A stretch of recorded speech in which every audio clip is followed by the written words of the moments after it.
Un jour, un homme était assis près de Salomon et fixait un autre des présents pendant toute la séance, sans détourner le regard. Ensuite, il s'en est allé. Cet homme qui avait été regardé fixement se dit « Salomon, prophète de Dieu, doit sûrement le connaître. Après tout, le vent lui est soumis. Il peut parcourir en un jour la distance d'un mois, il parle aux oiseaux, il commande aux djinns et aux démons, je vais lui demander. » Il s'approcha de Salomon et lui dit « Ô prophète de Dieu, qui était cet homme assis à ta droite ?» Salomon lui répondit « Pourquoi me le demandes-tu » L'homme dit « Il m'a fixé pendant toute la séance, sans regarder ni à droite ni à gauche, je veux savoir ce qu'il en est. » Salomon lui répondit « C'était l'ange de la mort. » À ces mots, l'homme fut bouleversé. Il se dit « L'ange de la mort ne me fixait pas comme cela pour rien.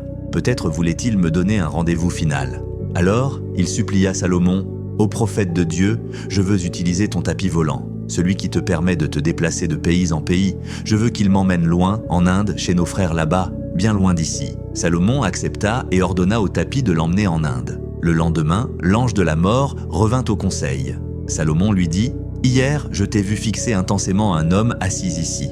Pourquoi cela ?» L'ange de la mort répondit « Mon Seigneur m'avait ordonné de prendre son âme ce soir, avant le coucher du soleil, en Inde. Alors, je le regardais avec étonnement, me demandant comment il allait arriver là-bas, pour que je puisse accomplir l'ordre de Dieu. Et voilà, par la volonté de Dieu, il fut transporté là où son destin devait s'accomplir. Quelle grandeur dans les décrets divins, et quelle soumission parfaite à l'ordre du Seigneur de tous les mondes.